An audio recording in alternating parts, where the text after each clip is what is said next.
الحمد لله وحده والصلاة والسلام على من لا نبي بعده وعلى آله وأصحابه الذين أوفوا وعده.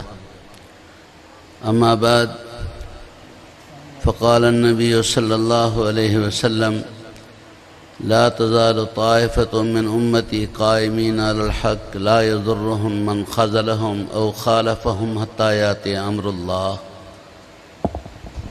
صدق رسولہ النبی الکریم. بھائیو، علماء حضرات تشریف فرما ہیں. میرے اندر اتنی ہمت نہیں ہے، میں تو ایک ادنا سا مدرس ہوں، تو تدریسی انداز میں ایک چھوٹی سی بات کروں گا.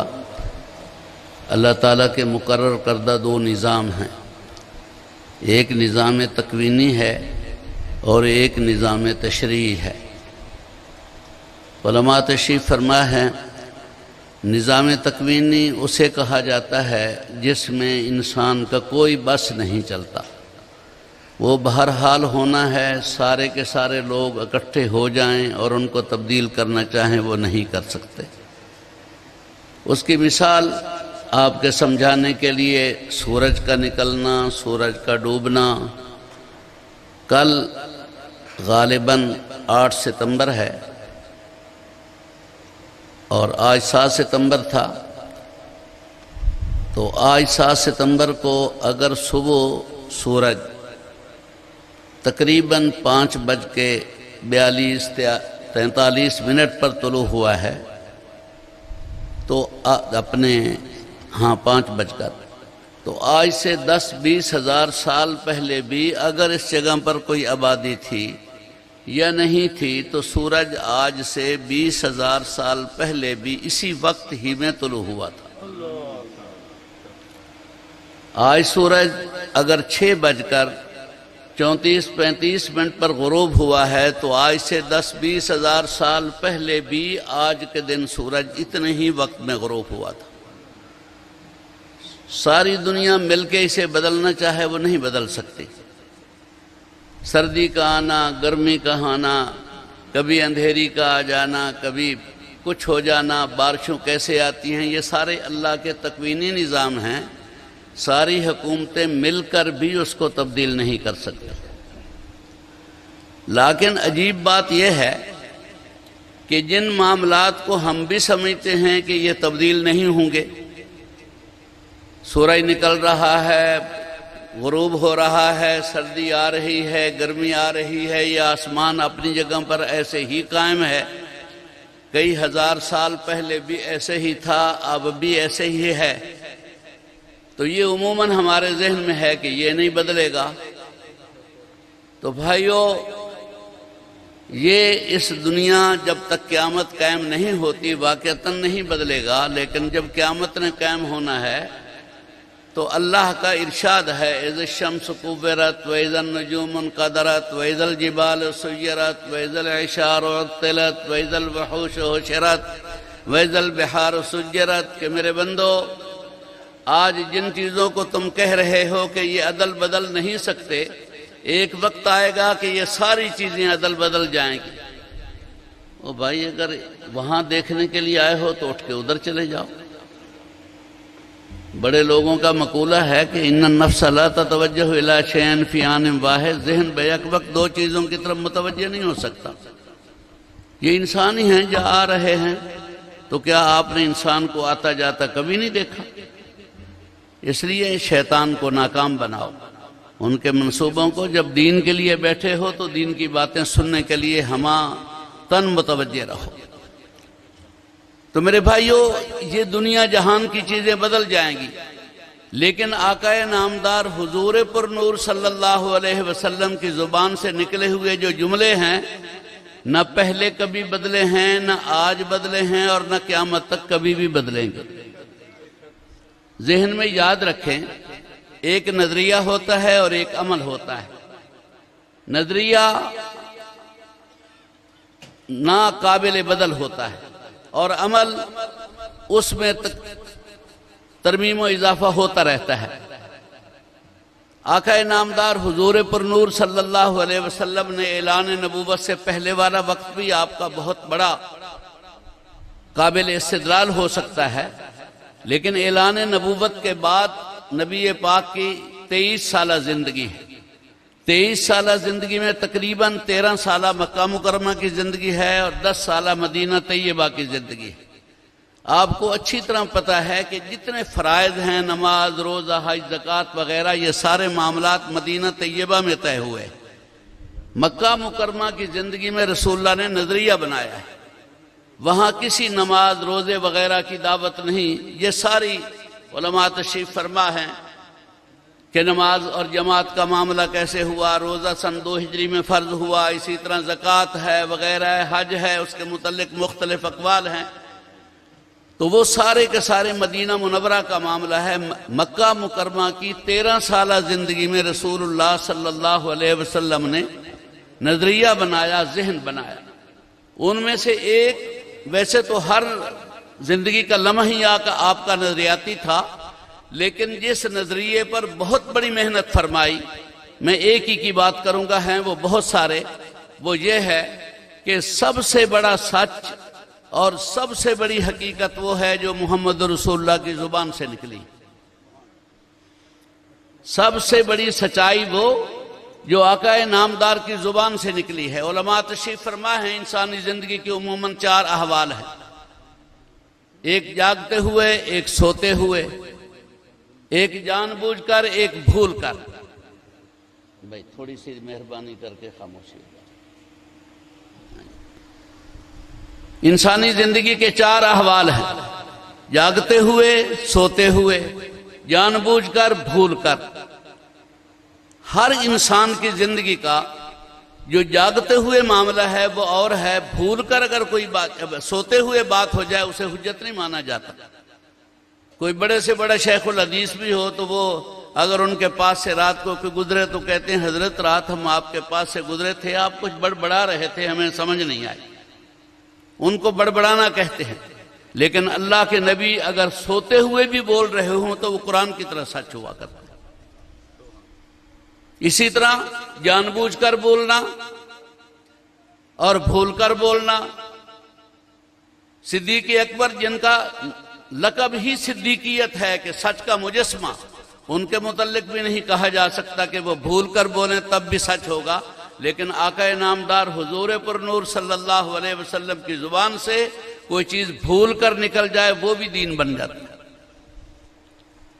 تو نبی پاک نے یہ ذہن بنایا کہ سب سے بڑا سچ اور حقیقت وہ ہوگی جو اللہ کے نبی کی زبان سے نکلے گی۔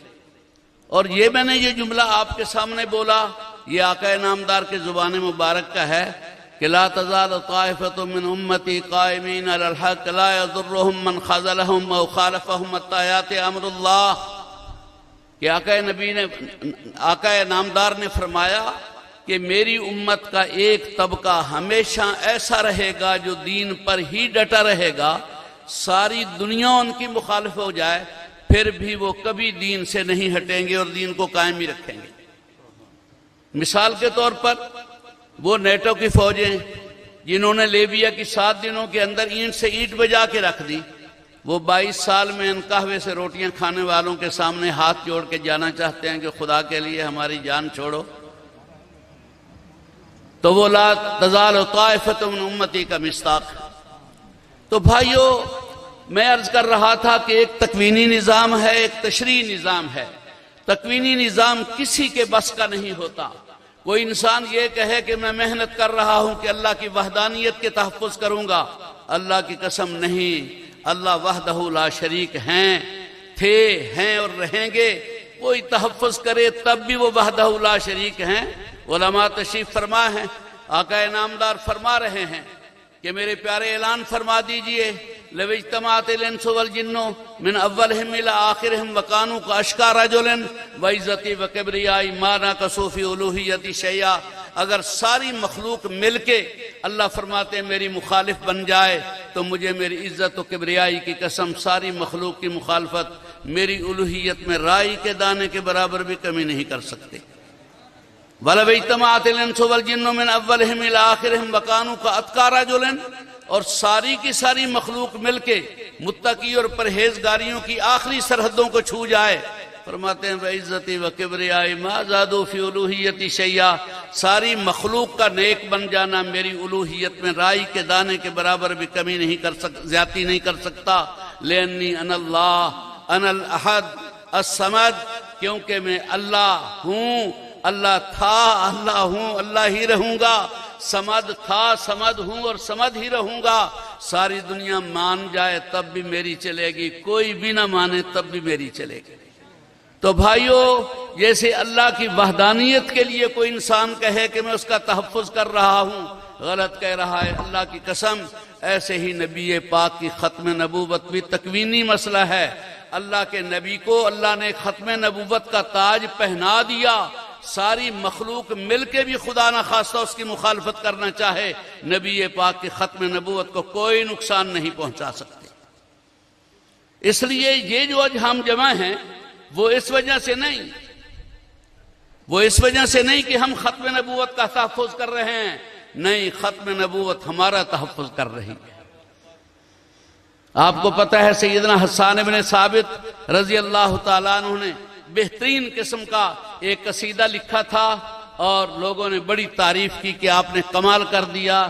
تو حضرت حسان بن ثابت نے یہی بات فرمائی تھی کہ مائے مدح تو محمدم بمقالتی ولیکن مدح تو مقالتی بمحمدی، لوگوں میں نے اپنے قصیدے کے ذریعے سے آقا نامدار کی مدح و ثنا نہیں کی، بلکہ آقا نامدار کی مدح و ثنا کے ذریعے سے میرے قصیدے کی شان بڑھ گئی ہے۔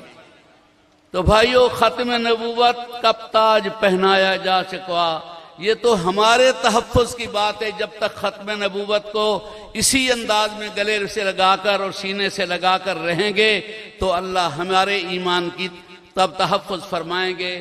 تو ہمارے ہی اکابر علامہ انور شاہ کشمیری سے بھی ابتدا سے لے کر وہ الحمدللہ لگے ہوئے ہیں اور لگے رہیں گے، یہ ہمارے اپنے ایمان کا تحفظ ہے۔ ختم نبوت کا معاملہ کوئی نہیں۔ میں تو ایک خوشخبری سنانے کے لیے اگلی رات بوڑھا آدمی ہوں، حدیث میں آتا ہے کہ الرؤیا صالحہ و بشریٰ للمومن، کہ بھلائی کا خواب جو ہوتا ہے وہ ایمان والے کے لیے ایک قسم کی یرا لہو او ترا لہو، انسان خود دیکھتا ہے یا اس کے لیے کوئی اور دیکھتا ہے۔ تو 2-3 رات پہلے مجھے خواب آیا کہ ہمارے سارے اکابر اللہ کے فضل و کرم سے جمع ہیں۔ حضرت تھانوی حکیم الامت، حضرت تھانوی شیخ الاسلام حضرت مدنی، حضرت رائے پوری، حضرت امام لاہوری، حضرت میر شریعت اور حضرت درخواستی خاص طور پر 2-3 دفعہ مجھے نظر آئے، اور اسی میں مولانا لقمان صاحب علی پوری بھی میں بیٹھے ہیں۔ تو میں نے دیکھا کہ وہ اپنے کرسی پر بیٹھے ہیں، تو میں نے کہا یار ابھی آپ علماء دیوبند کی شان بیان کریں گے، پہلے یہ بتلاؤ کہ اتنا لمبا سفر کر کے کہیں تحفظ ختم نبوت والی انٹرنیشنل ختم نبوت میں شریک ہونے کے لیے آئے ہیں؟ تو مولانا لقمان صاحب حضرت درخواسی کی طرح منہ کر کے کہتے ہیں کہ حضرت سے پوچھ لو، ہم ایک اجلاس میں شریک ہو چکے ہیں، اب دوسرے اجلاس کی انتظار کر رہے ہیں۔ بس یہ خواب آیا اور میری آنکھ کھل گئی۔ تو میں نے سب سے پہلے مولانا اللہ وسائے صاحب کو یہ خواب سنایا، اور میں نے ساتھ ہی ان کو کہا کہ اب یہ خواب بتلا رہا ہے کہ آپ ساری تحفظ ختم نبوت کو وہاں ضرور شریک ہونا چاہیے۔ تو بھائیو، بوڑھے ہونے کے باوجود اس خواب کی بنیاد پر میں نے کہا کہ چلو وہ حضرت یوسف علیہ السلام کی خریداروں والی اس مائی کی اس چھوٹی سی اٹی جیسا تو میرے پاس نہیں ہے معاملہ، لیکن پھر بھی نیت المومن خیر من عملہ، میں نے کہا بڑھاپے میں اس اللہ کے نیک بندوں کے اجتماع میں تھوڑا سا شرکت کر کے اللہ قیامت کے دن ہماری بخشش کا بھی کوئی سامان فرمائیں گے۔